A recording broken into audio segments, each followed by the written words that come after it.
Bom, vamos lá. Oi, Érica, boa noite, tudo bem?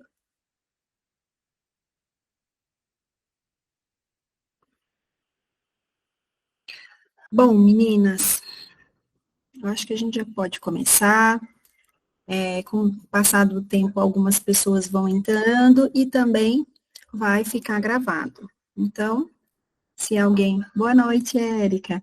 Então, se alguém depois for chegando, ela pode assistir a gravação.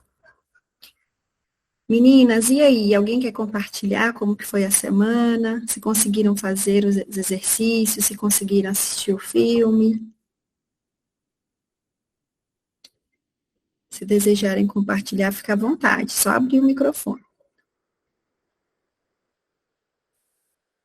Oi, Eu Bia. ainda, Oi. Oi, Cris.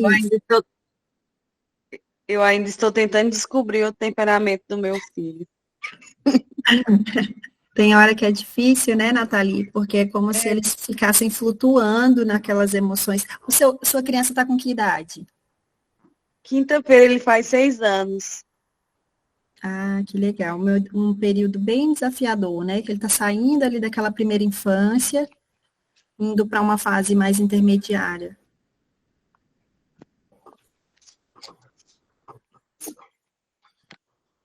Oi, Cris. Oi. Eu também fiz o exercício, eu não cheguei a assistir o filme, mas eu Uhum. fiz, identifiquei algumas coisas, mas também ainda estou flutuando no do mais novo ainda, porque tá bem confuso ainda, acho que ainda Misturado ainda. tá bem misturado. Legal. Depois, meninas, se vocês quiserem, me chamar no privado, se vocês quiserem conversar assim de uma forma mais específica acerca da criança de vocês, tá bom? Aí durante a semana a gente consegue conversar um pouquinho, ver de repente de alguma maneira, talvez eu consiga contribuir com vocês para que vocês consigam identificar ou chegar o mais próximo possível. Lembrando que a criança, ela não tem um temperamento, né? Ela geralmente tem um dominante, um secundário, e às vezes ela vai passear por outros. Mas geralmente, ele fica bem explícito. Então, vamos lá. Meninas, boa noite. É um prazer ter vocês aqui, né? E hoje nós vamos começar, então, a entrar dentro da parte dos limites, dos acordos, né? Dos combinados, e como que a gente consegue trazer um pouco mais de harmonia para a nossa relação. Ana, por favor, você compartilha com a gente o nosso material? Bom, meninas, sobre a nossa aula hoje, né? Eu separei aqui alguns temas, alguns tópicos que eu acho que conversa bastante com essa parte de limite. Limite é uma coisa muito ampla e existem diversas teorias e diversos pontos de vista quando a gente vai falar de limite. Por que isso? Porque muitos autores vai defender uma linha, né? E além disso, cada um de nós carrega a sua bagagem. Então, assim, eu fico realmente muito preocupada quando a gente vai para a internet, vê algum vídeo, alguma situação, e aí vem um grupo de adultos, eu não sei se vocês já tiveram essa sensação, vem um grupo de adultos e diz assim, ah, mas isso é mimimi, isso é geração Nutella. Hoje mesmo eu vi uma publicação que alguns comentários eram nesse sentido. E eu fico pensando como é importante a gente refletir sobre os limites, mas limites que são respeitosos, sem sair da nossa margem e ultrapassar o limite de autoridade e passar para uma agressividade. Por quê? Quando a gente sai desse lugar de autoridade e vai para agressividade, muitas vezes a gente gera sequelas e marcas irreparáveis nessa criança. E geralmente esses adultos que estão ali apoiando e dizendo que essa geração é muito delicada, geralmente são crianças que apanharam. E o discurso é sempre o mesmo. Ah, eu apanhei muito, eu isso, eu aquilo, mas eu tô aqui, eu tô vivo, né? Então não é sobre sobreviver, gente. Direito de vida a gente não tem nem que questionar, não é? Então, assim, não é sobre sobrevivência, mas é sobre o quê? Sobre ter equilíbrio, tá bom? Então, nós vamos entrar um pouco dentro disso, né? É claro que equilíbrio é uma coisa muito ampla, mas a gente vai buscando e tentando encontrar cada um o nosso ponto, né? Então, assim, o que eu coloquei para nós? Que as crianças, o que que acontece? Nós precisamos olhar para a nossa criança e pensar que ela precisa de equilíbrio.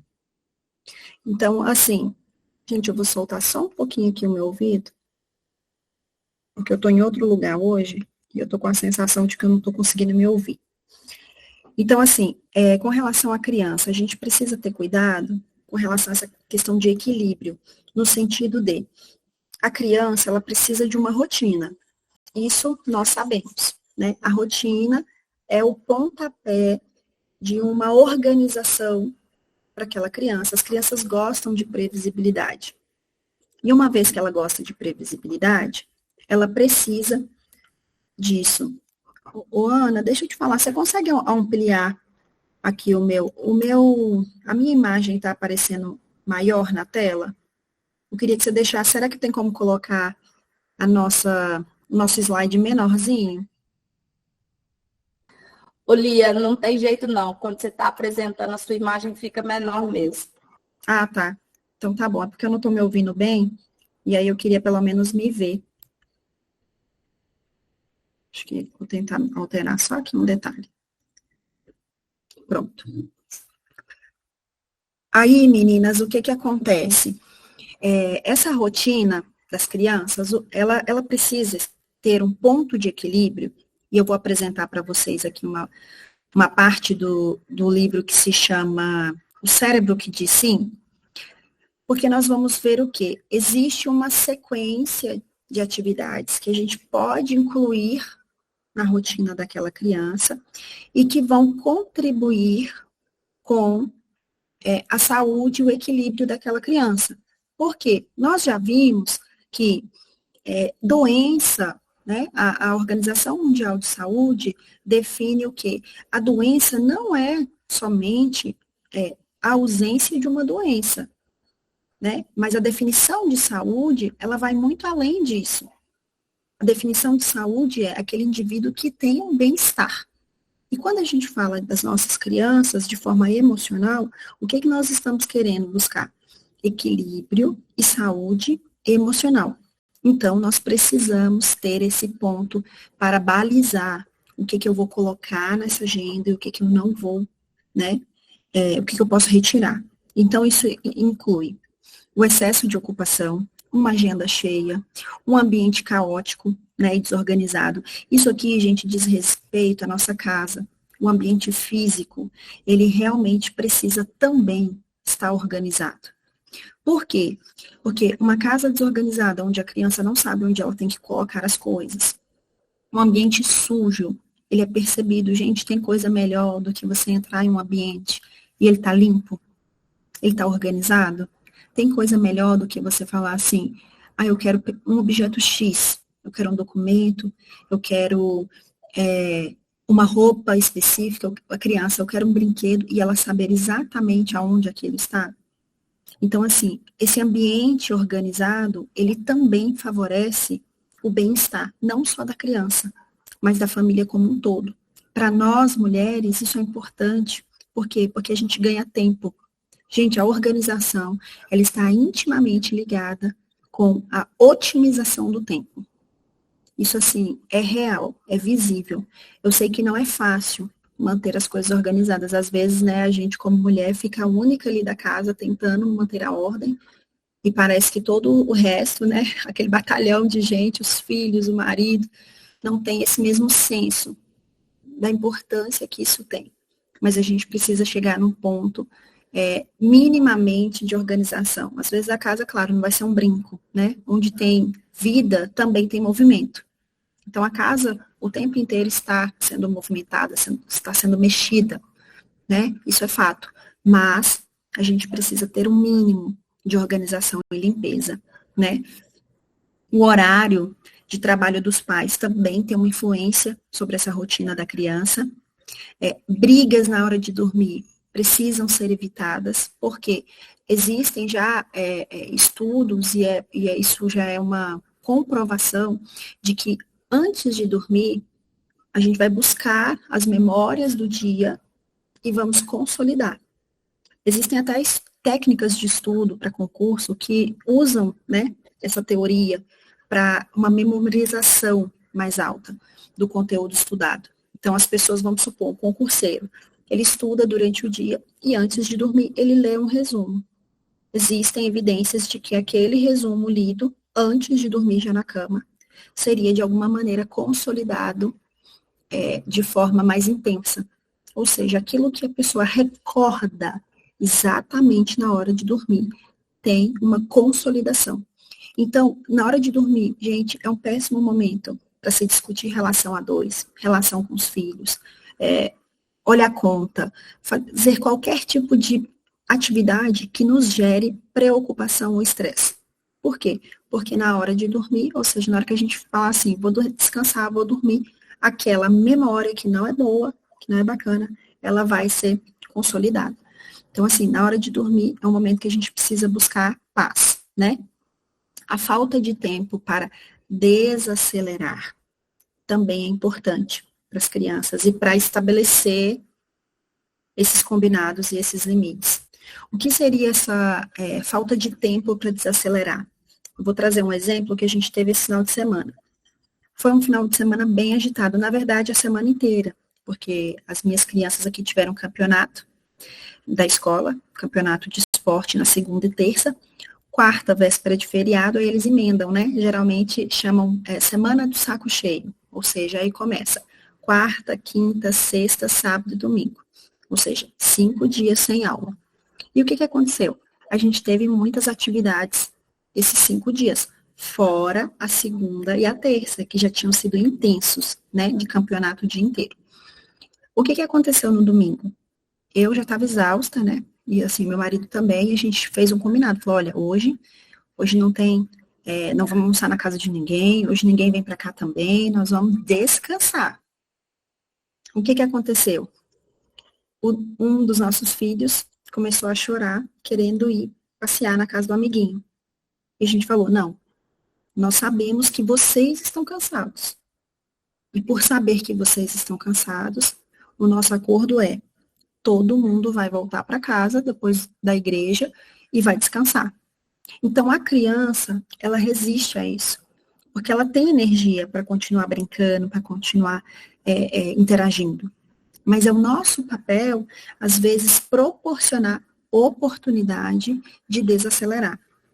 Então, assim, esse é um ponto que a gente precisa observar. Às vezes, a criança entra num ponto, né, de estresse, de contenda, de não colaboração, porque ela está simplesmente cansada, tá?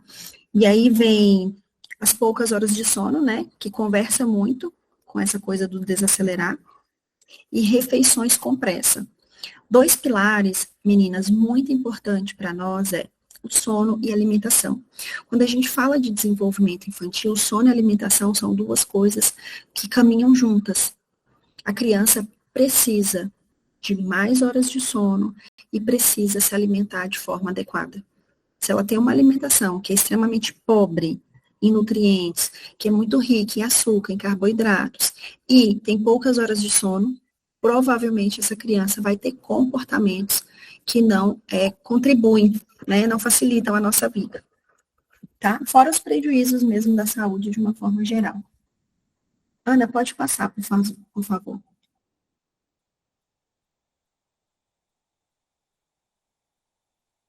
Meninas, e aí, alguma dúvida até aqui? Vocês identificam essas questões na rotina de vocês?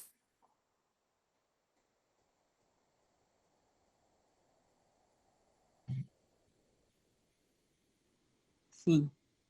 Pode passar, Ana.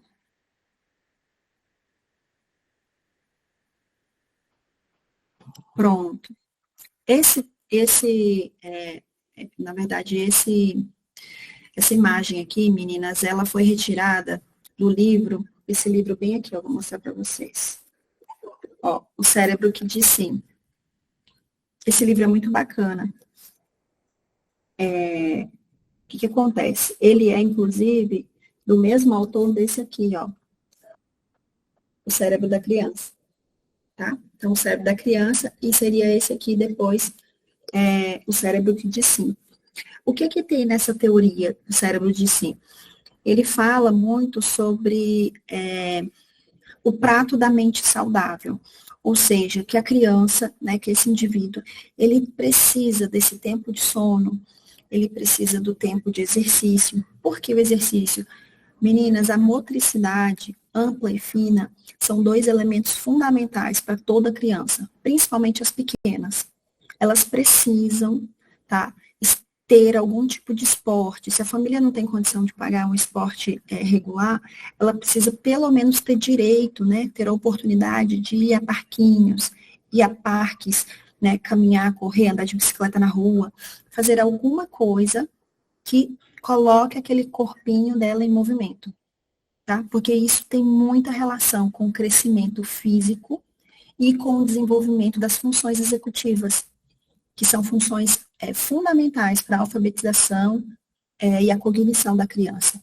Então, o tempo de exercício é fundamental, o tempo de concentração, que é, sim, aquele tempo onde a criança está focada em uma atividade, onde ela está focada, né, de repente, numa tarefa escolar, numa pintura, né, em um jogo de concentração e estímulo cognitivo.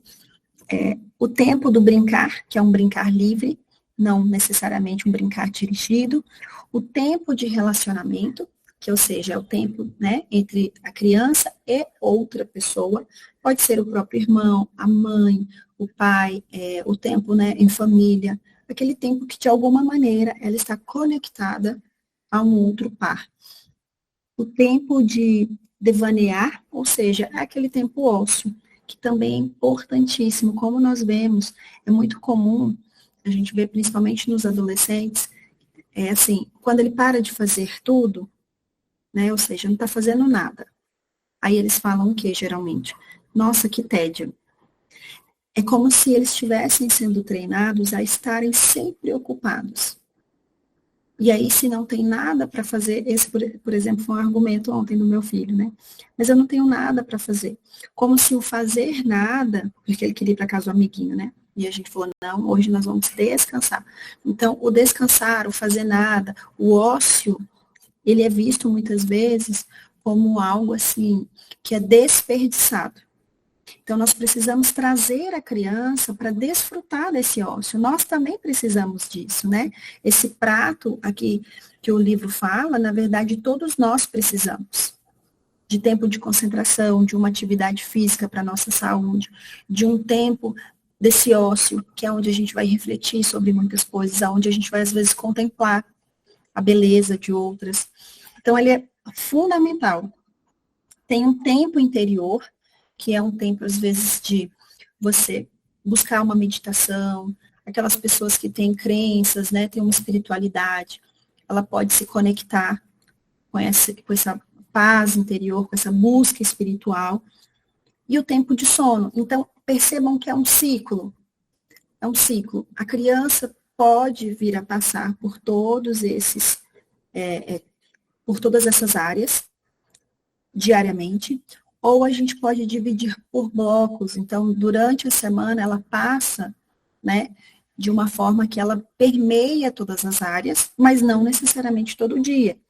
É claro que, às vezes, num contexto, assim, ideal, nós vamos falar assim, não, eu quero estabelecer algo que a minha criança vai passar por isso aqui todos os dias. É ótimo, meninas, mas às vezes as nossas metas, elas precisam ser um pouco mais baixas para que seja uma coisa atingível. Senão a gente fica sempre frustrada achando que não conseguiu concluir aquilo que desejava, achando que não consegue, achando que somos incompetentes, né? Enfim, existe uma série de sentimentos que podem vir, que podem surgir, porque estabelecemos metas que não são atingíveis. Então, assim, esse é um exemplo de situações, de condições que todas as crianças precisam. E cada uma de nós vai avaliar o que eu consigo inserir, o que nesse momento às vezes não dá, por algum motivo, mas o importante é que a gente tenha consciência, clareza de que existem essas possibilidades. E nós vamos ir, né, dosando isso de acordo com a idade da criança, de acordo com a nossa realidade e de acordo com o que a criança precisa naquele momento. Por exemplo, se é uma criança pequena, um bebê, o que a gente sabe? Os bebês dormem mais. Então, o tempo de sono dele vai ser muito maior, né? Ou seja, o tempo de exercício dele, às vezes eu vou incluir atividades que vão favorecer isso, ou vou proporcionar, não necessariamente no esporte, porque ele é muito pequeno, mas eu vou para o quintal da casa, vou descer para o bloco, né, embaixo do bloco do condomínio, então vou proporcionar de outra forma, né, e assim vai depender da condição de cada criança, tá bom? Ana, pode passar, por favor.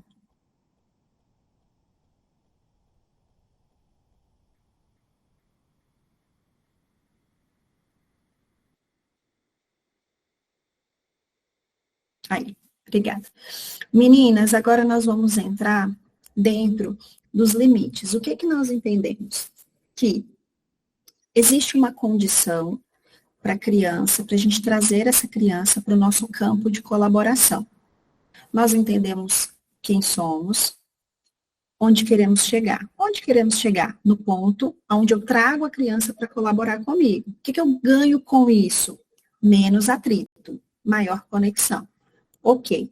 Depois nós entendemos que essa criança, ela precisa de um ambiente minimamente fisiológico de bem-estar. Aí a gente fala de alimentação, ou seja, não tem colaboração em acordo com uma criança com fome, com sono, enfim, que está sempre ali muito, de forma motora, contida, tá? Um ponto importante, as crianças são movimento. O movimento faz parte da infância. Então, crianças muitas vezes contidas demais, né? Ou seja, ela não tem como desbravar, movimentar, externar esse seu vigor físico, ela também pode ser uma criança sempre ali difícil de lidar. Então, a gente já entendeu que primeiro a gente arruma minimamente essa casa, no sentido assim, eu ofereço possibilidades, eu ajustei tudo aquilo. Ok, eu já ajustei tudo isso, agora nós vamos entrar dentro das possibilidades do limite. Gente, o que seria limite? Limite é algo que a gente vai estabelecendo. Todas as coisas têm limites. Quando a gente olha debaixo do céu, todas as coisas têm limite. O mar só não invade, né, a orla e causa prejuízos, e quantas vezes a gente não vê, né, situações que fogem dessa regra, mas a regra é, o mar tem o seu limite, a água chega até aquele ponto. E com isso existe um equilíbrio entre a vida marinha e a vida terrestre. O sol, a lua, toda a natureza tem limite. As nossas relações têm limites. Você para num semáforo e você sabe, ficou vermelho para mim, esse é o meu limite. Se eu passar daqui sem respeitar essa cor, sem respeitar as consequências disso, um acidente irreparável pode acontecer. Então, observem que o limite, ele não é ruim. O limite, ele é necessário. E é essa clareza que nós precisamos ter como educadoras.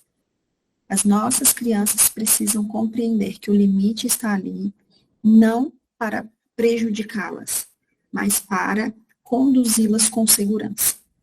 A criança pequena não vai ter essa clareza. Quem precisa ter essa clareza? Os pais. Então, meninas, o que seria esse limite, né? Esse limite é o próprio não. Só que, por que existe o não? Outro dia eu ouvi um médico falando sobre isso, eu achei muito interessante. Ele falando assim, gente, só existe o não porque existe o sim. Só existe noite porque existe dia.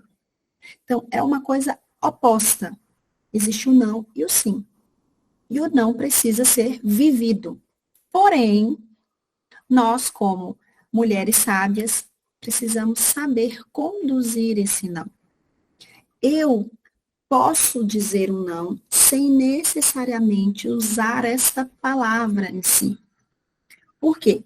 Nesse livro aqui, ó, o cérebro que diz sim, eles vão falar o seguinte, que tem eles fazem um experimento, né, com um grupo de pessoas, e aí eles começam a falar assim, pessoal, feche os olhos, e aí fala não, não, não, não, de várias formas, com um tom de voz mais duro, mais ríspido, e aí as pessoas narram qual foi o sentimento que elas tiveram, qual foi a sensação, todas alegam sentir um desconforto. E ele faz o oposto. Agora, sim, sim, sim, aquele sim doce, né, que todo mundo quer ouvir. E esse sim, aí as pessoas narram mais uma vez. E aí, o que você sentiu? Qual foi a sua sensação? Etc. E nesse experimento as pessoas dizem o quê? Eu senti um bem-estar, eu me senti acolhida, eu me senti visto, percebido, pertencente, etc. Aí, ok. Sabendo disso, o que a gente pode utilizar? Nós sabemos que o nosso cérebro, ele não consegue discernir entre a verdade, né, e necessariamente a imaginação. Então, a gente pode usar formas lúdicas para conduzir as nossas crianças e trazê-las para o nosso lado de uma forma colaborativa. E isso também é o limite. O não, gente, ele existe. Só que ele não necessariamente precisa ser dito o tempo inteiro. Porque essa criança que recebe muitas vezes essa palavra, não, não. Já viu o bebê? Como é comum, a gente fala assim, qual a primeira palavra que a criancinha pequena falou? Aí entre ali papai e mamãe, às vezes ela fala um não. Por quê? Porque a palavra que ela mais ouviu o tempo inteiro foi essa. Então, quando a gente está falando das nossas crianças, crianças ali já de uma idade que compreende as coisas, que já está um pouco mais maduro, entre 3, 6, 8 anos, dali para frente, a gente já consegue estabelecer essa relação, de trazer essa criança para um estado de colaboração. Quando a gente escuta um não, o que vocês precisam entender? Existe uma reação no nosso cérebro. Toda vez que você e eu somos contrariados, toda vez que uma criança é contrariada, o nosso cérebro entra em um estado. Existem 4 estados. A gente já ouve falar comumente, né, ou seja, o tempo inteiro, sobre ataque e fuga. É comum a gente ouvir o quê? O cérebro reptiliano vai entrar no ataque, né, luta ou fuga. Mas hoje eu vou trazer mais 2 para vocês. Também o congelamento e o desfalecimento, tá bom? Vamos ver o que cada um deles quer dizer? Ou seja, meninas, uma criança que ouve muito não, que é muito contida, ou seja, sem justiça, sem equilíbrio, né, sem dosar, ela pode vir a apresentar esses comportamentos. Vamos lá. Luta. O que é comum quando a criança entra no estado de luta? Ela vai fazer uma birra, ela pode ser agressiva e vai gerar o quê? Confusão. Não é a criança que entrou nesse estado, sou eu adulto. Qual comportamento que eu posso ter numa luta? Sempre atacando alguém, ou seja, aquela pessoa reativa, brigando, né, reativo mais uma vez, e dificuldade de se conectar com os meus filhos. Quando eu entro num estado de luta, eu tenho dificuldade de me conectar. Sabe? Às vezes a gente escuta algumas mães falando assim, nossa, eu não consigo sentar para brincar com meu filho. Eu não tenho paciência. Nossa, eu não consigo fazer isso, eu não consigo fazer aquilo. Eu perco, às vezes, a paciência muito rápido. Às vezes, é uma sensação, é um comportamento de luta. E por isso ela não consegue, apesar de querer, de ter a consciência de que aquilo é importante. Às vezes a pessoa não consegue. E isso é importante a gente entender, meninas, por quê? Porque nem sempre o que a gente sabe é exatamente aquilo que nós vamos fazer.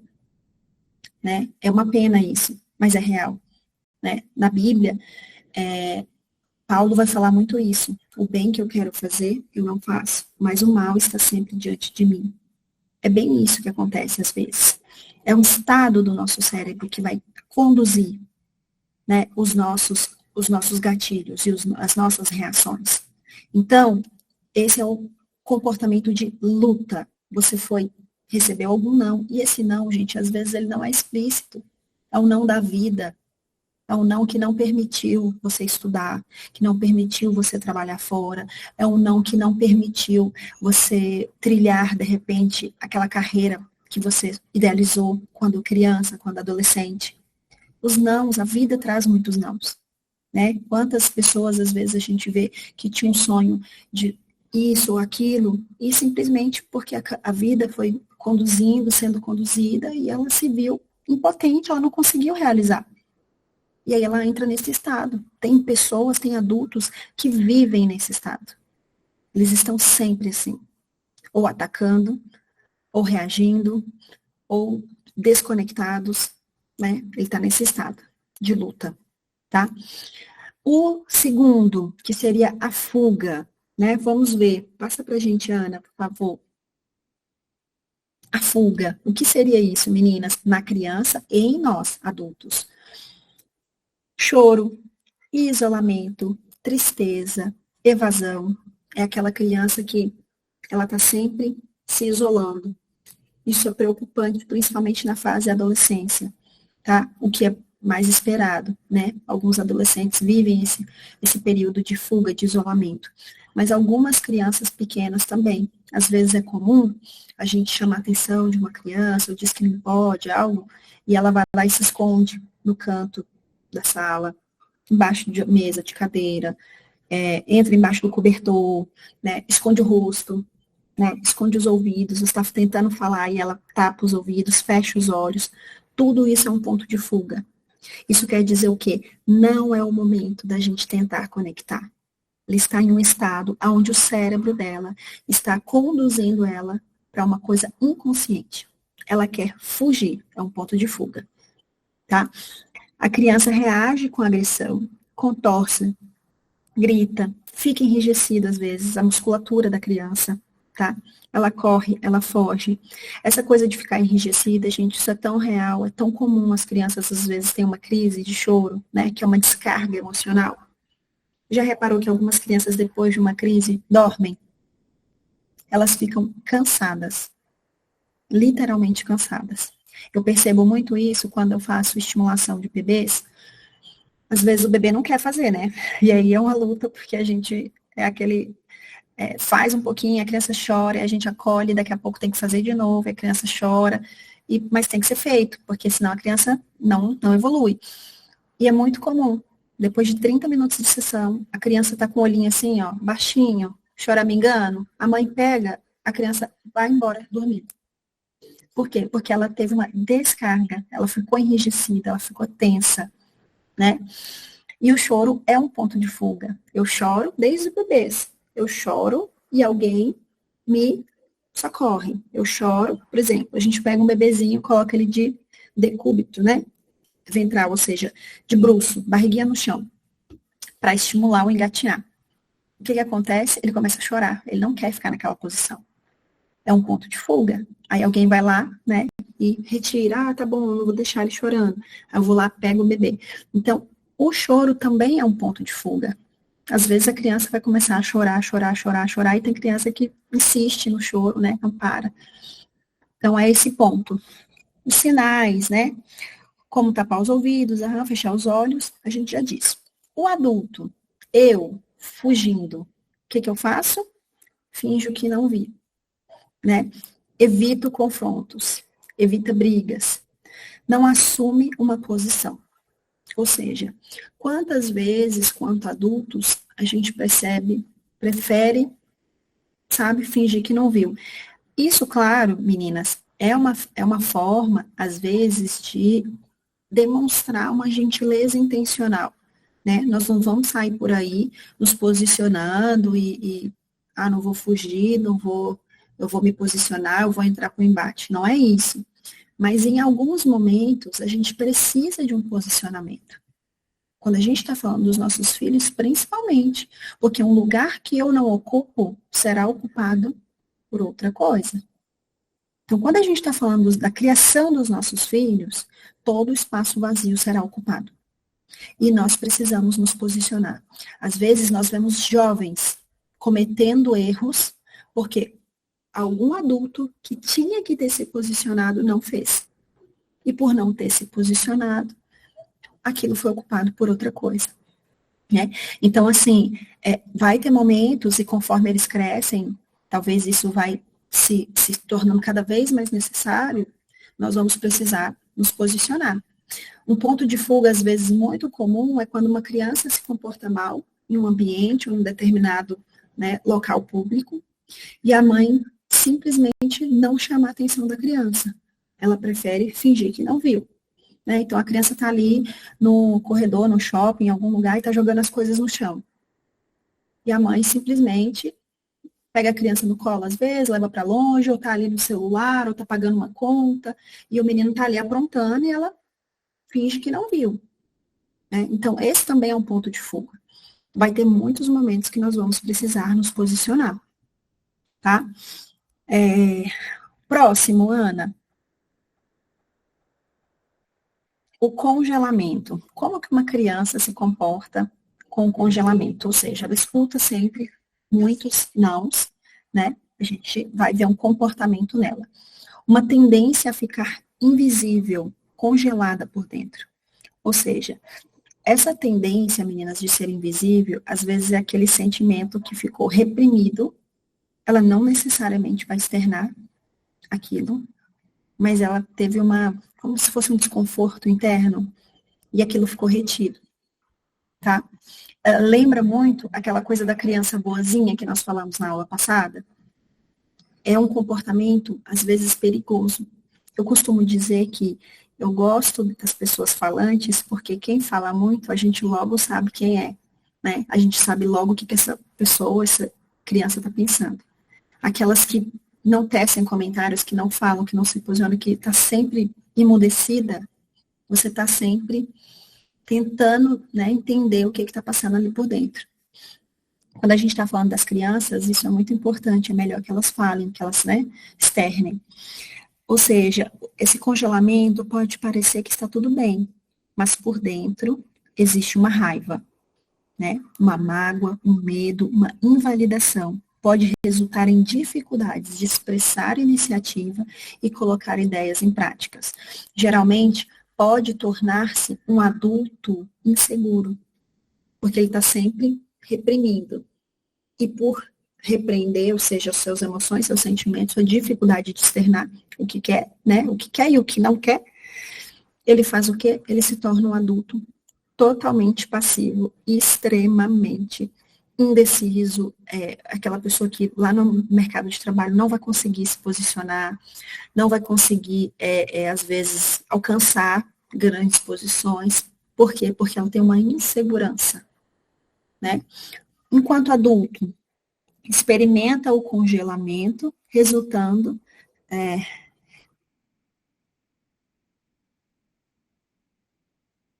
pronto, não sabe como reagir. Ficou um pouco incompleta essa frase, gente, eu escrevi tanta pressa.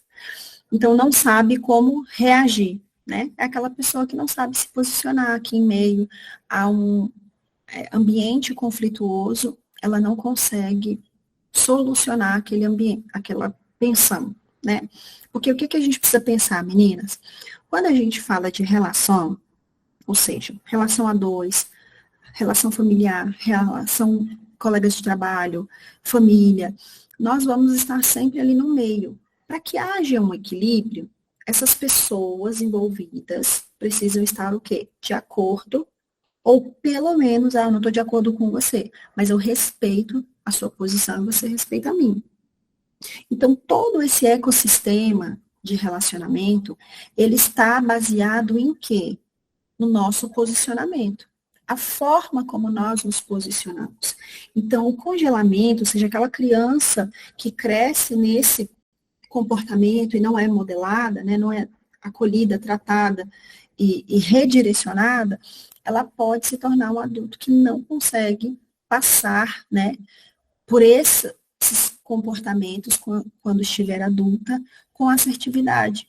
Aquela pessoa, às vezes, passiva demais, que não faz escolhas, que o marido escolhe por ela, às vezes é um adulto que não vai se casar, que vai ficar na casa dos pais, e os pais continuam decidindo por essa pessoa, mesmo ela, de repente, com 40 anos. Então, assim, é um grande prejuízo a criança crescer nesse contexto, porque ela vai ter dificuldade de ser uma protagonista, né? De se posicionar, de fazer a sua história. E vamos agora para o último. Pode passar, Ana, por favor.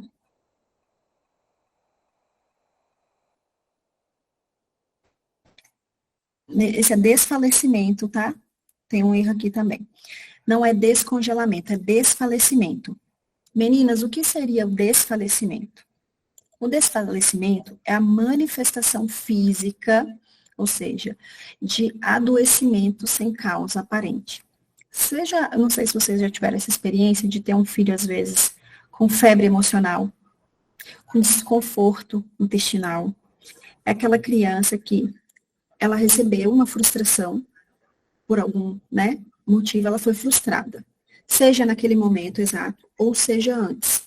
Às vezes um dia antes, algumas horas antes.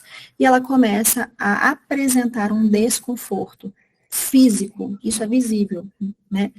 Ela sente o desconforto e ela expressa isso. Dor de barriga, dor no corpo, dor de cabeça, náusea, vômito, uma série de coisas, inclusive febre. Esse desfalecimento físico está associado, às vezes, com imunidade muito baixa, quedas frequentes, ou seja, aquela criança que está sempre caindo, se jogando no chão, né? Febre, como eu disse aqui, e dores sem uma causa aparente, ou seja, a criança estava bem e, de repente, apareceu uma enfermidade, tá? Esse desfalecimento também pode estar associado com essa dificuldade de lidar com uma frustração. Enquanto adultos, né, como que isso pode aparecer na nossa vida? Mães exaustas, né, que frequentemente estão doentes, pode aparecer de forma de infecção urinária, enxaqueca, dores musculares, né, uma compreensão de um desejo, ou seja, por algo novo, ou seja, a gente tem uma compreensão de que queremos algo novo, temos a clareza de que isso é importante, mas dificuldade de realizar. E por essa frustração de não conseguir, parece que você está, sabe, presa. Não sei se vocês já tiveram essa sensação, como se a gente estivesse presa, por ter a sensação de não conseguir sair desse ponto, essa frustração elevada pode gerar esse desfalecimento físico, tá? É claro, meninas, que isso não é assim. Todas as vezes você tem dor nas costas, foi isso? Todas as vezes que tem uma enxaqueca, uma dor de cabeça, também é por uma frustração? Não. Mas, quando aquilo acontece de forma frequente, uma imunidade muito baixa, né? E esse sentimento assim, físico de enfermidade, isso sim pode estar associado com essa dificuldade de lidar com essa frustração, tá? Ou seja, a raiz é o quê? É emocional, não é física. Mas o corpo está somatizando. Tá, meninas? Então, nós vemos o quê? A criança pode vir a passar por esses 4 estágios. Ataque, fuga, congelamento, desfalecimento. Não só as crianças, qualquer um de nós pode vir a passar por isso. Como que a gente vai lidar com isso? Trazendo a criança para a zona verde. Que zona é essa? Mais uma vez, nesse livro aqui, ele vai falar sobre essa zona verde, que seria a zona do equilíbrio. Vamos ver? Ana, pode passar, por favor. Meninas, o livro vai dizer o quê? Né? Que existe uma zona verde, uma zona do equilíbrio, da tranquilidade, ou seja, da colaboração, do bem-estar. É aquela zona que muitas de nós estamos por várias vezes, né? Durante o dia, em vários momentos, a nossa criança contribui, a nossa criança colabora, né? Em vários momentos a gente está ali. Hora ou outra, essa criança vai para a zona vermelha, vai para a zona azul. E nós também. Ou seja, tem momentos que a gente vai para o vermelho, que é a irritação, que é o nervosismo, é choro, é briga, é confusão, o bicho pega, né? Muitas vezes a gente vai para essa zona. Em outros momentos, a gente vai para o extremo, que é o quê? Aquele isolamento, eu quero ficar quieta, hoje eu não quero sair de casa, eu vou ficar quietinha, sabe? Às vezes você recebe um convite, não, hoje eu não vou. Ou seja, pouca comunicação, um estado de mais, né, reclusão, de tristeza, né? Então, a criança, ela também passa por essas zonas. O que é importante? A gente tentar ficar a maior parte do tempo na zona verde, que é a zona de bem-estar. É comum que a gente vá entre um ponto e o outro, tá? É esperado que a criança vá para esses lugares. Por quê? Porque ela está em formação. Por que nós que já estamos formados, né, cognitivamente falando, o córtex pré-frontal está pronto. Mas por quê que eu vou para o azul e vou para o vermelho também? Porque nós somos seres emocionais. Meninas, nós somos emoção, né? Uma parte de nós, às vezes, ela vai sentir essa necessidade de afastamento para se autorregular. Em outros momentos, a gente vai, né, passar do limite, vai ter um nervosismo excessivo, dependendo da circunstância, a gente pode vir a chorar, a brigar, a ter esse excesso de raiva, porque são as nossas emoções que estão ali. O fato de ser adulto não retira de nós as nossas emoções, mas a gente chega a um estado de controle, né? É o que a gente falou na aula passada sobre um equilíbrio do domínio próprio, dos frutos do espírito, ou seja, a gente começa a trazer as nossas emoções para um estado de consciência, e aí nós vamos conseguindo, com sabedoria, dominar, tá? Então, o que fica para nós? Essa zona verde é a zona do bem-estar. Agora que eu sei que a minha criança pode passear pelos 4 comportamentos lá, né? Ataque, fuga, congelamento, desfalecimento, já sei que existem as zonas. O que eu quero? Que ela esteja no meio termo, ou seja, o equilíbrio, o bem-estar. Como que eu posso ajudar a minha criança a estar nesse lugar? Vamos ver. Pode passar, Ana, por favor.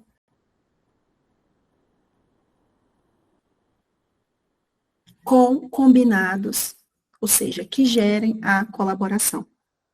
Gente, os combinados contribuem com a colaboração. Por quê? Porque quando existe um combinado, existe algo que todo humano adora, que é a previsibilidade. Ninguém quer sair de casa sem saber assim. Vamos supor que você vai fazer uma viagem. Você sai de casa sabendo qual o horário do seu voo, qual o guichê, se você vai no guichê da Azul, da TAM, né, da Gol. Você sai de casa sabendo qual o trajeto que você vai pegar. Quantas vezes a gente já coloca no GPS? Deixa eu ver qual que é o trajeto mais rápido. Ou seja, a previsibilidade traz a nós segurança. E o combinado gera isso. Sabe aquele ditado do combinado não sai caro? É bem um pouco disso. Com as crianças, nós precisamos também estabelecer combinados. Ou seja, você, dependendo da idade da sua criança, já é uma criança maiorzinha, você vai dosando e trazendo esses combinados para ela, a fim de que, uma vez que ela está ciente do combinado, ela tem maior facilidade para colaborar. Por quê? Não é incerto para ela. Um exemplo, ela já sabe que para comer precisa sentar à mesa sem o uso de smartphones, tablets e televisão ligada. Né?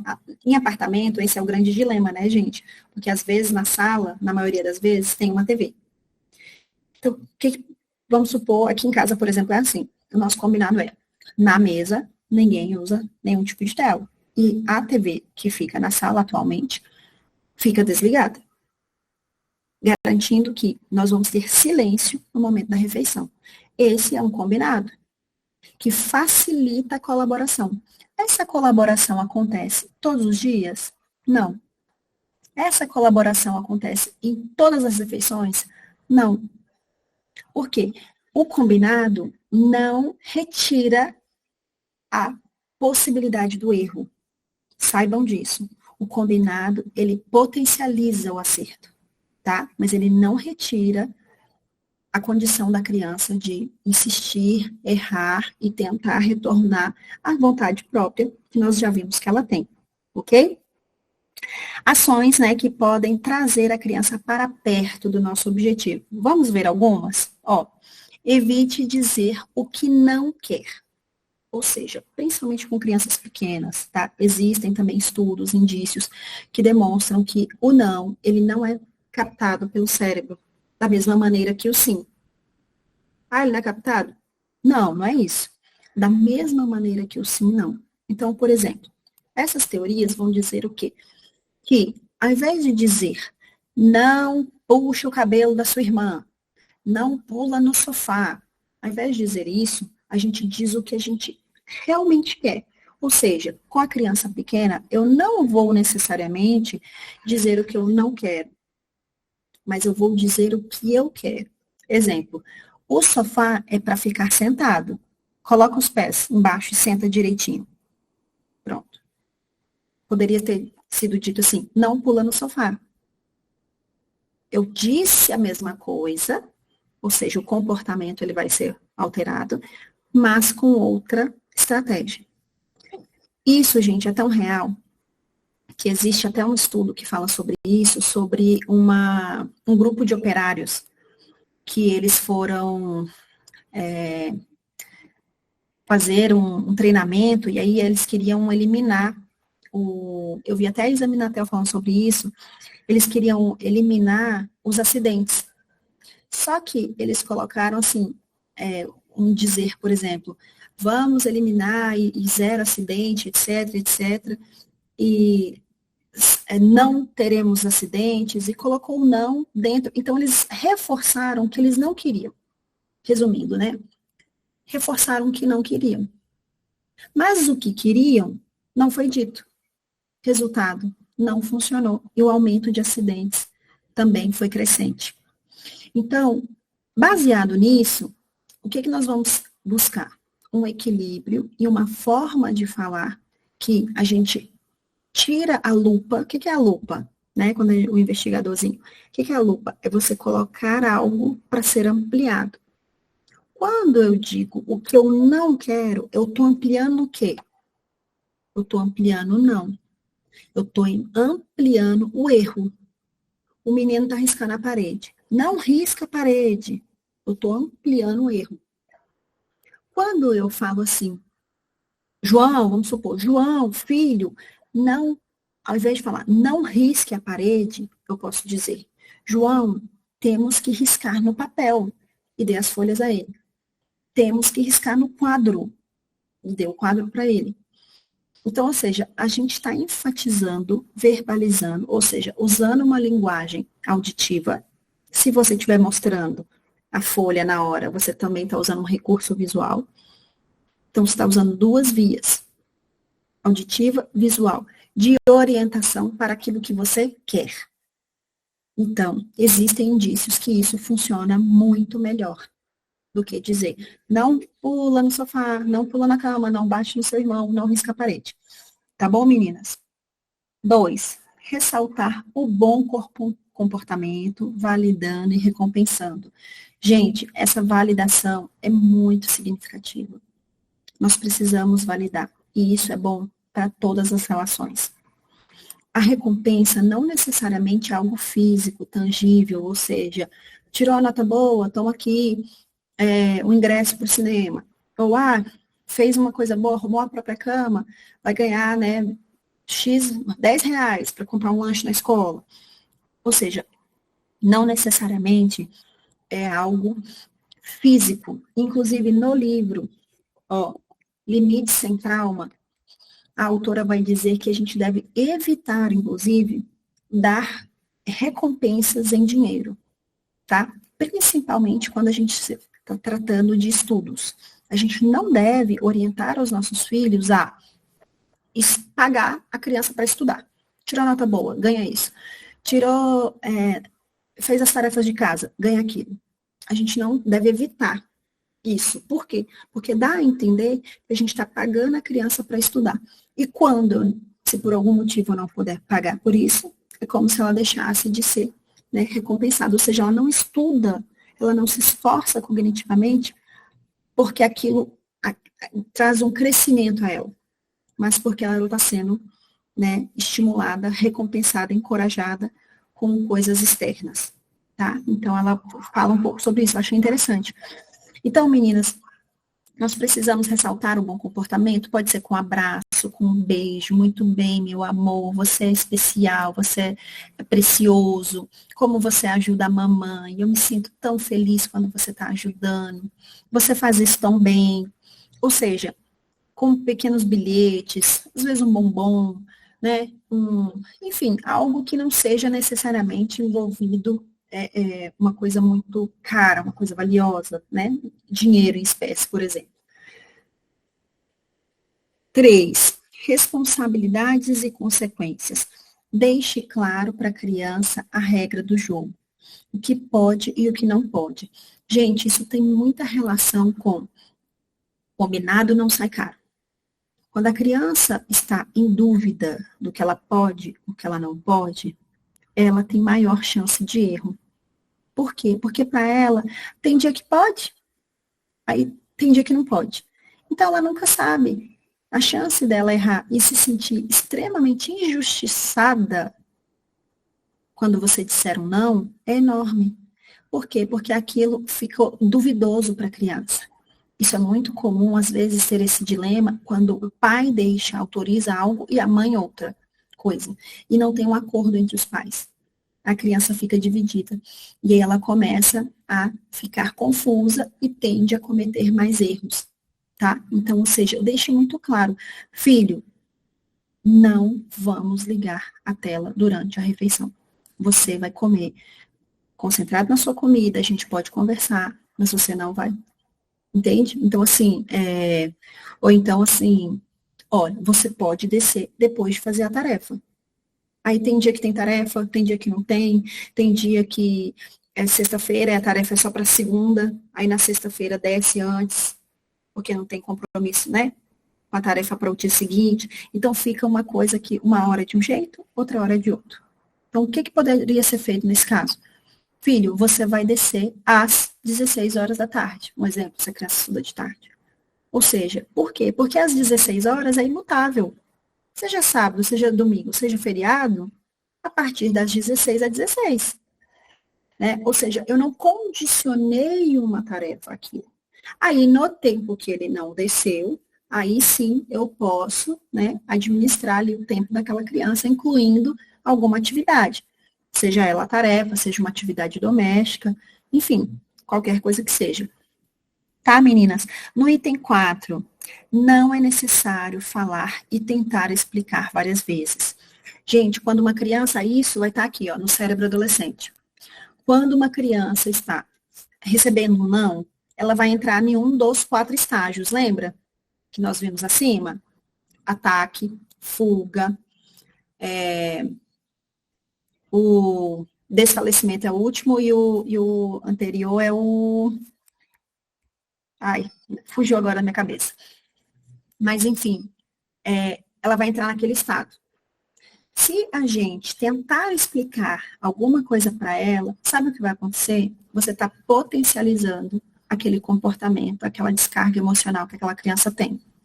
Por quê? Porque você está tentando explicar algo em um momento que ela está completamente bloqueada. Ela não está ouvindo, ela não está aprendendo. Por quê? Porque ela está internalizando aquele não e está digerindo aquilo da maneira dela. Né? Ou seja, a gente não precisa explicar várias vezes. A gente simplesmente explica ali minimamente o que aconteceu e se, dependendo da situação, se tivesse uma crise de choro, se estiver ali no ataque, né? Às vezes na fuga, com muito choro, muito grito, muita birra, se jogando no chão, enfim, você não explica nada. Em outro momento oportuno, você vai vir a conversar com essa criança, né? A depender da idade. Então, meninas, não é necessário falar e tentar explicar muitas vezes. Por quê? Porque isso é desnecessário. Você faz o quê? Você vai ser sucinta, você vai agir naquele momento, né? Ou seja, às vezes você precisa agir porque a criança está se colocando em perigo. Às vezes você precisa agir porque a criança está passando do limite e precisa de uma intervenção. E com firmeza, porém, sendo justa e tendo equilíbrio. Tá? Então, uma coisa que precisa ficar muito clara, e existem várias, né, teorias, né, da disciplina positiva e tantas outras, a disciplina positiva, ela não é um ponto de permissividade. E nenhuma outra, né? Acredito que nenhuma teoria queira trazer a permissividade. Porém, se a gente não tiver o equilíbrio e a sabedoria necessária, nós entramos no ponto de permissividade. Porque existe uma linha muito tênue entre você ser firme, né? Ou seja, ao mesmo tempo você vai ser firme, se você passar um pouquinho, você já é desrespeitoso, agressivo, etc. E quando você vai ser gentil, se você passar um pouquinho, você já entra no permissivo e a criança vai tomando conta e vai, né, tomando espaço, porque eles são espertos para isso, eles sabem até onde eles podem ir, e eles vão tomando um espaço, uma proporção, né, que às vezes passa do ponto. Tá, meninas? Então, esse ponto de justiça e equilíbrio é o que nós estamos buscando aqui, por meio de conhecimento. Pode passar, Ana. Agora eu vou ter que botar o óculos, tá, gente? Porque aqui não vai não, tá pequenininho demais. Vamos lá. Meninas, descobrindo o perfil, né, explorando a identidade dos nossos meninos. Então, nós já vimos toda essa condição das nossas crianças. Quem elas são, quais os comportamentos esperados, ou seja, tá tudo visível aí no que a gente já viu até agora. Quando a gente identifica essa criança, nós sabemos o temperamento dela. Lembra? Na aula passada, eu conversei com vocês que eu traria algo sobre a linguagem do amor. Por quê? Porque a linguagem do amor, ela corrobora com os temperamentos. É como se fosse uma forma de complemento, tá? Ou seja, a gente já entendeu que os nossos filhos têm um temperamento e a gente está, né, em busca de descobrir quais são. E identificamos as linguagens. Agora vamos ver quais são essas possíveis linguagens. Mais uma vez, ela vai ter uma dominante, né? Às vezes duas dominantes ali. E essa pessoa vai ter momentos que ela vai ter outros comportamentos que reforçam o sentimento de pertencimento, de amor que ela sente, né? A forma que ela se sente amada e a forma que ela dá também o amor, tá? Então, baseado no que a gente entendeu sobre temperamentos, vamos ver aqui, ó. Um tipo de linguagem, o toque físico, necessidade da presença e do contato real, sabe? É aquela criança que é mais sinestésica, ela tem sensações percebidas, podem ser por abraço, enlace dos dedos, massagem, carinho, cafuné, tá? É aquela criança que precisa do toque. Uma criança com esse temperamento, né, com esse comportamento visível, com essa linguagem, no momento de crise, de choro, é uma criança que com um abraço, com essa coisa de você estar assim, a mamãe está aqui, tá tudo bem. Um toque, sabe? Um pouco mais profundo, isso ativa a sinestesia do outro. Então, assim, esse tipo de comportamento, né, de intervenção no momento de crise pode ser muito útil.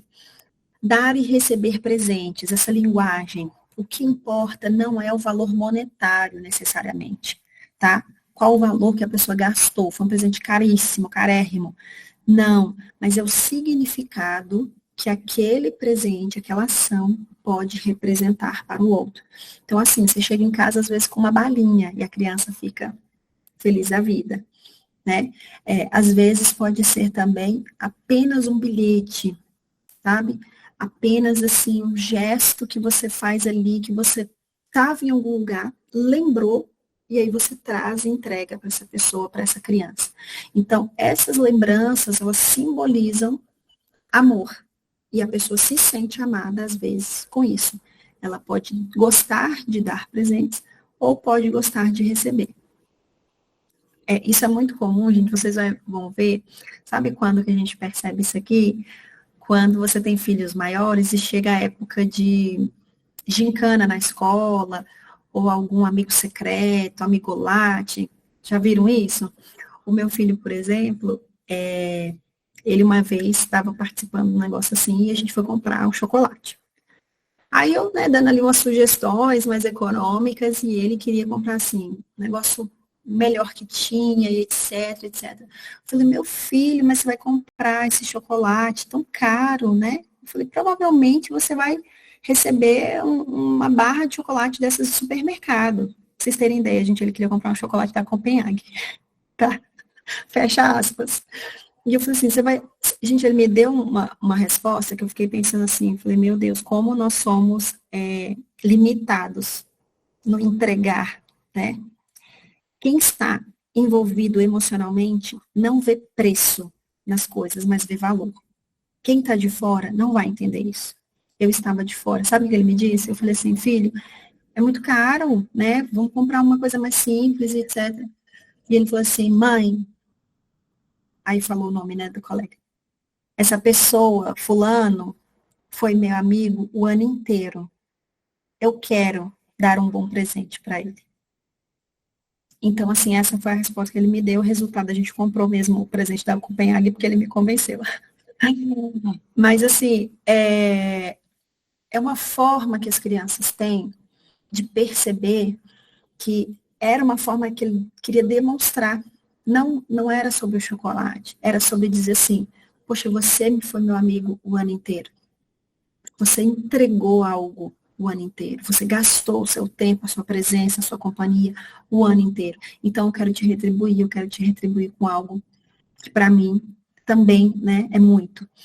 Então, não necessariamente vai ser o preço. Às vezes, a pessoa, né, tem condição e quer, ok. Mas às vezes também um bilhetinho, né, um bombonzinho, uma balinha, também já vai funcionar. Tá, meninas? O tempo de qualidade é ir a passeios, é o tempo necessariamente de chão, é o brincar, as refeições juntas, em família, né? A dois, a três ali, essa conexão, às vezes só você e a criança. Colocar para dormir, né? E ter aquele tempo ali de cama junto, assistir alguma programação de interesse da criança. Então, assim, o tempo de qualidade é o tempo que a gente realmente fica com a criança e só com a criança. Ou seja, para a gente conseguir fazer isso, gente, é muito difícil. Tá? Eu confesso que com a vida moderna, cada dia que passa, nós estamos mais, assim, com a mente mais ocupada, né? Augusto Cury vai falar sobre a síndrome do pensamento acelerado. É a velocidade que as coisas chegam. E a velocidade e a quantidade também de pessoas, de informações que a gente tem na mente. Então, assim, o WhatsApp acho que trouxe muitos para nós.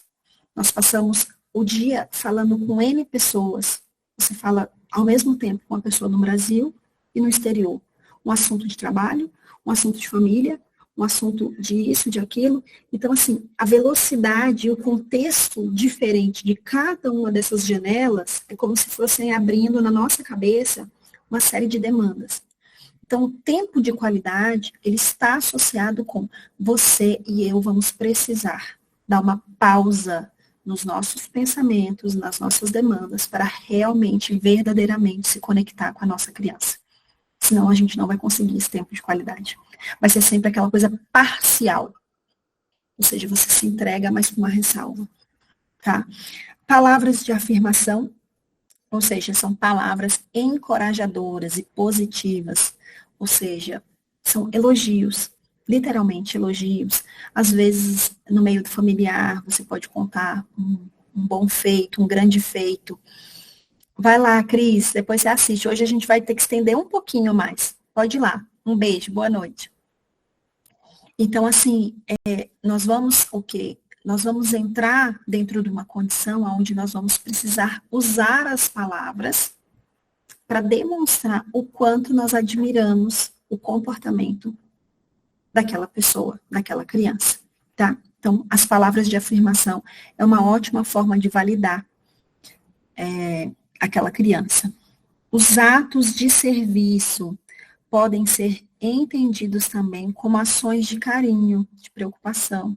É aquela criança que está sempre pedindo para que a gente faça alguma coisa, sabe aquela criança que sempre pede, mamãe, faz isso para mim, mamãe, pega aquilo para mim, mamãe, não sei o quê. Claro que a gente vai dosando e vendo se existe uma dependência ali, né? Mas algumas pessoas, algumas crianças vão se sentir amadas assim, quando elas recebem, né, algum serviço, uma forma de serviço gera para aquela criança uma forma também de se sentir amada. Tá bom, meninas? Então, esse perfil aqui da criança, você vai conectar ele com o temperamento. E você vai pensar como que o temperamento da minha criança, a forma de amar dessa criança, estão conectados. A partir do momento que eu sei isso, eu vou pensar assim, ok, eu quero que ele fique na zona verde, certo? Nós vemos isso agora há pouco. Para que ele fique na zona verde, eu preciso me certificar de que a linguagem de amor dele está abastecida? Está sendo. Eu tenho feito essa e essa intervenção para que ele fique abastecido na sua linguagem. O temperamento dele é esse e esse. Eu sei que ele vai, frente aos desafios, ele vai se comportar assim, assim, assim. Por quê? Porque eu já identifiquei o perfil dele. Ou seja, meninas, vocês percebem o quanto que essa clareza de quem o meu filho é, como ele vai reagir e como ele se sente amado, facilita a minha rotina, a minha vida, a minha conexão? Porque manter ele na zona de equilíbrio é tudo que a gente quer. É aquela criança, né, colaborativa. Para que eu consiga isso, eu preciso saber aonde ele está, quem ele é, o que ele costuma, como que ele costuma reagir. Porque, sabendo disso, eu consigo puxar ele para o centro. Porque ele vai passear na zona azul e vermelha. O cérebro dele está em construção. Mas a gente vai lá e traz para o centro. Traz para a zona verde. Tá bom, meninas? Pode passar o próximo. Ana, por favor. Estamos acabando, meninas. Hoje ficou um pouquinho mais extenso.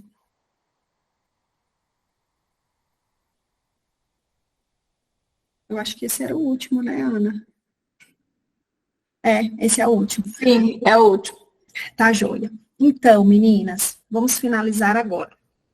Sabendo disso, nesse livro também, o Cérebro que Diz Sim, tem um exercício que eu adaptei ele para nós, que é para as crianças que já têm uma compreensão mínima, né?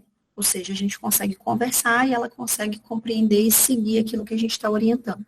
Se chama uma ferramenta de respiração.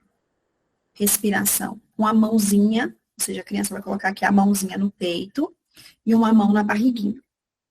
Nós vamos ensinar essa criança, em algum momento que ela se sentir desconfortável, né? Nós podemos conversar sobre essas emoções com a criança, quando você perceber que ela está chorosa, quando ela perceber, Tatiane, que bom que você gostou do conteúdo, seja bem-vinda, Tati.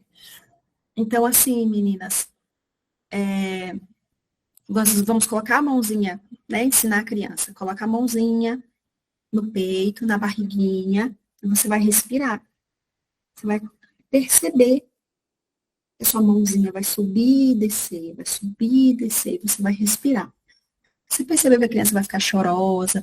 Gente, a minha filha, quando era pequena, por exemplo, teve uma época que ela ganhou uma bolsa da minha mãe e ela queria colocar uma boneca dentro da bolsa. Acho que eu até já falei isso aqui em algum momento. Gente, a boneca era tipo aqueles bebezão assim, grande, sabe? Bem grandão. E a bolsa era tipo assim, quase uma necessaire. E ela não compreendia, né? Essas unidades de medida, comprimento, altura. Zero dessa compreensão naquele momento. Ou seja, ela queria porque queria colocar essa boneca dentro dessa bolsa.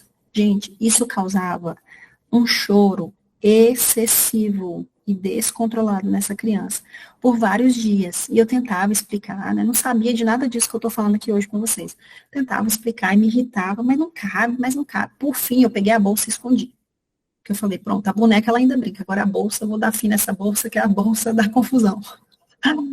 Mas o que é? Você percebeu que a criança já tem um comportamento, sempre que acontece X, ela tem uma tendência de se descontrolar, de chorar, ou seja, você já sabe que tal comportamento impulsiona o estado dela de raiva, de ataque, de fúria. Ou seja, você pega a criança antes dela chegar nesse estado, né? Conversa com a criança e ensina ela a colocar uma mãozinha no peito e uma mão na barriga, para que ela sinta a sua respiração e ela faz aquilo de maneira a se acalmar, tá bom? Eu vou encaminhar, né, Ana, a gente separou 3 musiquinhas lindas que vocês vão ter acesso para vocês usarem como ferramenta. Uma delas é para acalmar a criança no momento de desconforto, de birra, né, de descontrole. Uma outra música também é muito agradável, pode ser usada até para a hora de dormir, para a hora que você estiver tendo um momento de carinho com a sua criança. E uma terceira música é uma música de bom dia, que é linda, linda, linda. Então, assim, são conteúdos de uma compositora que se chama Fabiana Godoy, né? Eu sou aluna de um curso que ela tem, e tem muito material dela disponível também na internet, depois se vocês quiserem conhecer. Mas, enfim, eu separei essas 3 musiquinhas para serem uma estratégia de ferramenta. Meninas, quando a gente está falando de crianças, principalmente as menores, usem e abusem daquilo que é lúdico. Muita musiquinha para trazer essa criança para sua, vamos dizer, para ela se tornar parceira. Muita musiquinha para ajudar essa criança a colaborar, a ser parceira, né, nas atividades do dia, na hora de tomar banho, na hora de dormir, na hora de acordar. Ou seja, a gente precisa conduzir a criança. Às vezes, ela vai dizer o quê? Não, ela vai se negar. Quando a gente entra e já começa, antes de dar a demanda, com o lúdico, com a musiquinha, com a brincadeira, a chance dessa criança se animar a fazer o que nós queremos é enorme. Então, o tempo inteiro, sempre que possível, usem essa ferramenta lúdica, de brincadeira, de musiquinha, de até pode inserir, né, com dose também, questões de competitividade, né? Então, vamos ver quem faz isso primeiro, vamos ver quem recolhe os brinquedos. Claro, dentro do possível, deixa a criança ganhar, né? Por quê? Porque todos nós gostamos dessa sensação. Então, assim, a gente vai trazendo esses elementos para a criança com muito bom humor e a nossa rotina acaba ficando mais tranquila, né? Então, isso é muito útil na hora das alimentações, na hora do banho, de botar para dormir, que são os momentos, né, que a criança tende os pequenininhos tendem a resistir a esses momentos. Então, a música ajuda muito, tá? E foi buscando alguns conteúdos que eu encontrei, esse da Fabiana Godoy, que é muito legal, e vai ficar lá no nosso grupo, tanto essa atividade da respiração, quanto as 3 musiquinhas, para vocês usarem quando desejarem. Tá bom, meninas? Puxa, hoje a gente seguiu um pouco mais, né, no nosso tempo. Tem alguma contribuição que vocês gostariam de fazer, alguma colocação? Fiquem à vontade, se quiserem abrir o microfone, se quiserem escrever aqui algo. Boa noite. Lia, naquela parte que você falou desfalecendo, né, na questão emocional, eu lembrei que o Jonas tinha 2 anos, né, e ele mamou 2 anos e meio. E quando ele tinha 2 anos, eu fui para o seminário da igreja. E minha mãe ficou com ele. E aí, quando foi, assim, no final do dia, minha mãe me mandou mensagem dizendo que ele estava com febre. Aí eu fiquei preocupada. Aí tinha uma amiga do meu lado, e eu comentei com ela. Ela falou assim, amiga, é emocional, porque você nunca ficou longe dele, e ele ainda mama. Aí ela foi e falou que o dela tem, na época, 15 anos, e ela falou que ele foi para a creche com 2 anos. E os primeiros dias ela disse que ele dava febre, porque ficou longe dela. Aí eu falei assim, quando eu cheguei em casa, ele parou, não tinha mais nada. Aí já veio pro peito. Sim. Nathalie, isso é tão real, quando eu não sabia de nada disso que eu estou falando com vocês aqui hoje, tá, gente? Há muitos anos atrás, quando os meus filhos eram pequenos, o meu marido, ele fazia muitas viagens a trabalho. Nessa época eu morava no Tocantins, então ficava eu e as crianças somente. Gente, tinha época que os dois davam febre, e eu não sabia, né, ia pronto-socorro, aí passavam antipirona, paracetamol e etc, voltava para casa, daqui a pouco a febre voltava. Era, sabe o quê? Saudade emocional. Eles tinham muita saudade do pai que estava viajando, sentiam aquela casa que já não tinha 2 figuras ali, né, e passava a ter só uma, e resultado, eles davam febre, e eu não sabia. Isso é muito, muito interessante. Esse desfalecimento, ele é real. Verdade. Aí nesse dia que ele deu febre, minha mãe contou. Meu irmão hoje está com 34 anos. quando ele tinha 8 anos, ele deu uma febre. E minha mãe levava no pronto-socorro e nada, e voltava, e ele com febre. Aí minha mãe foi consultar e era uma médica. Ela disse que a médica muito sábia ficou conversando com ele e falou: Gustavo, você passou alguma coisa? Como que foi o dia? Aí conversando com ele, ele soltou que o professor na escola chamou ele de burro porque ele não entendeu a matéria. E ele teve essa febre. E ela falou: mãe, é febre emocional. E minha mãe foi observando, assim, sempre quando ele era, tipo, contrariado com alguma coisa, ele dava isso. Minha mãe, e olha que há tantos anos, minha mãe disse que, ela falou, foi Deus que enviou aquela médica para falar isso, né? Aí minha mãe, nesse dia, ela lembrou que meu irmão tinha dado febre, mas em outra ocasião, né? Contexto. Uhum. Olha só que interessante, né? Quantos anos, gente? O que acontece? Isso é tão interessante, Nathalie, meninas, né, todas. Gente, como a informação, ela liberta. E nós precisamos ser propagadoras de boas novas. Essas mães, né, que estão no nosso contexto, às vezes mães de coleguinhas da escola, mães da igreja que você congrega, mães do parquinho, do condomínio, uma sobrinha, uma prima, né, uma cunhada. Quantas vezes a gente, às vezes, está falhando, né? Quantas vezes eu falei, vou dizer por mim, quantas vezes eu falei e faltou alguém com uma palavra dessa, uma palavra de sabedoria, uma palavra de orientação, né? Você vê há quantos anos existem indícios e conhecimento disponível, né? Só que, infelizmente, há muitos anos atrás era muito mais difícil, né? Hoje a gente tem essa oportunidade, nós somos aqui um grupo de mulheres de lugares, né? Distantes, fisicamente não seria possível a gente estar junta nessa noite, nesse horário, e a gente está aqui conversando e aprendendo uma com as outras, e tendo essa oportunidade de ter essa troca.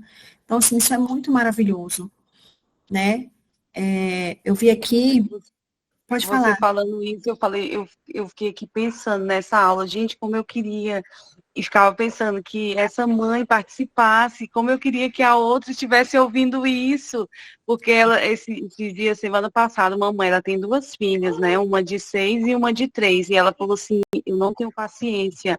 Eu até falei, nossa, você é tão nova, 25 anos e tá assim, mas assim, ela falou assim, eu preciso ter paciência, eu não tenho, eu grito com elas, eu perco a paciência com ela, com meu esposo, porque a de 3 anos ela é muito agitada.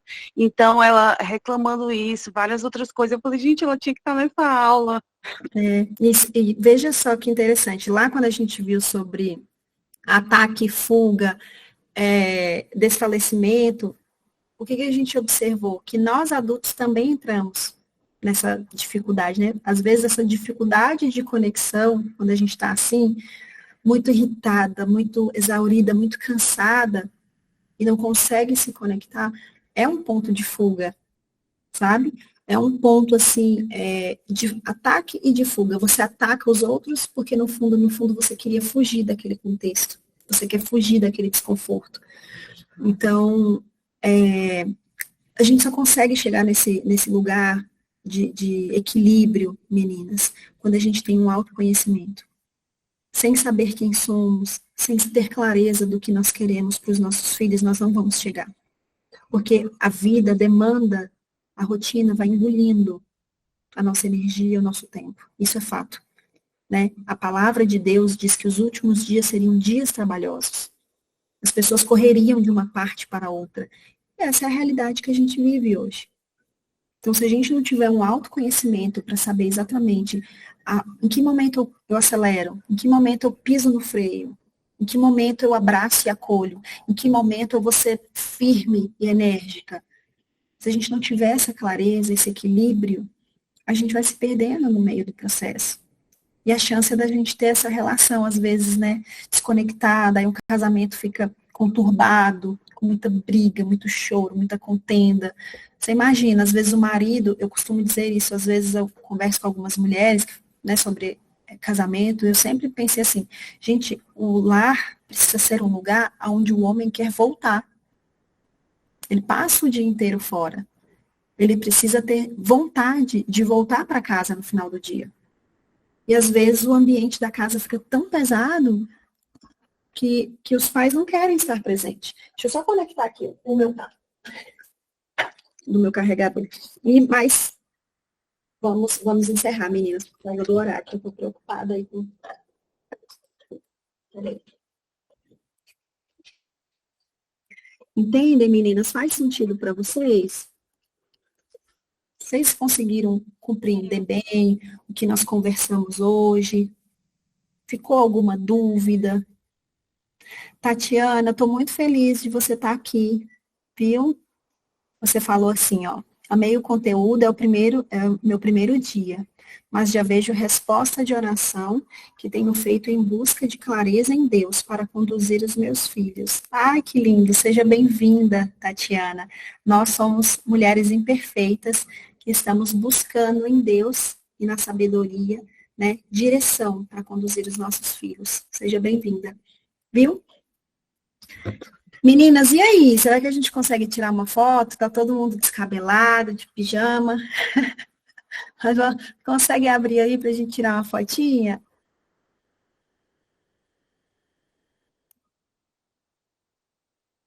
Aí, tá ótima, mulher. Eu, Eu tô suave com esse calor.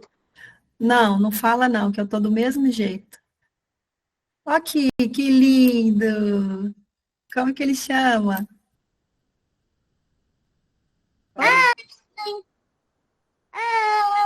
Oi, tudo bem? Que lindo que ele é, grandão, né? Oi, Ana, tudo bem? Nídia, Tati, prazer, Tati. Tati, você é de Brasília?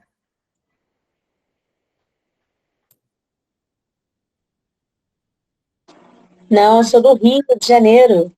Ah, que legal. Você veio indicada pela Kelly? Sim, Ah, que bênção, que bom. Ela me falou, vou indicar para uma amiga. Daquele jeito carioca, que só vocês exatamente. têm.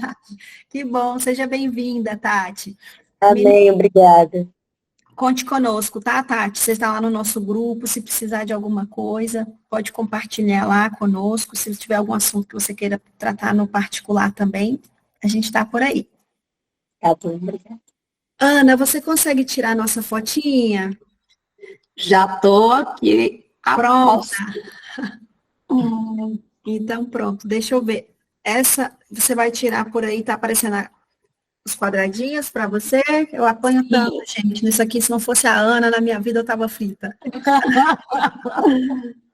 Então, pronto, digam X. Aqui já tá todo mundo pronto. Vamos lá, gente. Todo mundo. Vamos lá, 1, 2, 3 e X. Aê! Meninas, muito obrigada pela presença de vocês, pelo tempo precioso que vocês dedicaram a estar aqui. Eu fico muito feliz de saber que a gente está conseguindo dividir um pouquinho, né, dessas preciosidades que Deus nos deixou aqui como disposição para nós nessa terra. Fiquem com Deus, tá? Que Deus abençoe a casa de cada uma de vocês, os filhos, o lar, os projetos.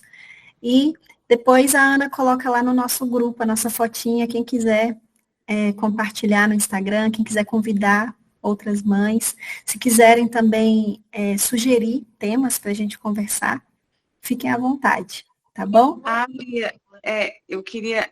Não sei se vocês já assistiram o Dia do Sim, o filme. Eu assisti tem um tempinho já. Porque você estava falando, eu lembrei, assim, que de tanto que ela falava não, não, ela ficou desconectada dos filhos. Aí o filme, né, se passando e vem esse Dia do Sim. Eu achei muito interessante. Quando você foi falando, eu lembrei desse filme. Eu acho muito legal. Oi, vamos combinar então de assistir de novo. Porém, agora tá bom, Érica. Fica tranquila, meu amor. Melhoras, viu? Você tá doentinha, né? Melhoras, viu? Deus te abençoe. Meninas, podemos colocar isso aí como uma meta, né? De assistir o filme, mas com um olhar agora atento, um olhar crítico, né? De compreender, afinal de contas, como que o nosso sim está sendo dado, como que o nosso não está sendo apresentado, né? Eu acho que esse ponto, essa coisa do sim, do não, é um ponto bem delicado, meninas, porque tem muita gente sendo, às vezes, permissiva, né?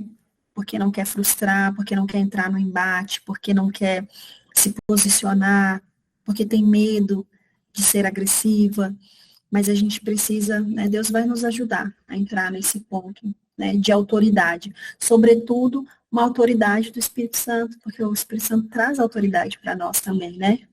Então, nós precisamos encontrar esse equilíbrio, porque vai ter momentos, meninas, que a gente vai precisar ser firme, tá? Essa teoria toda é bonita, é linda e etc., mas tem horas, eu vou te falar aqui por mim, tem hora, menina, que tem que dar, assim, uma apertada, porque senão os meninos vão deitando e rolando, viu? Né? Não é fácil, não. E nem sempre vai ser bonito, mas é necessário, né? Vai ter momentos que a gente vai ter que apertar o cerco, porque senão eles perdem o rumo, o respeito, né? Então, enfim, a gente vai tentando acertar, né? Meninas, um beijo para vocês, fiquem com Deus. Mais uma vez, muito obrigada pela presença de vocês. E eu tenho aprendido muito nessas noites de segunda. Tá bom? Um beijão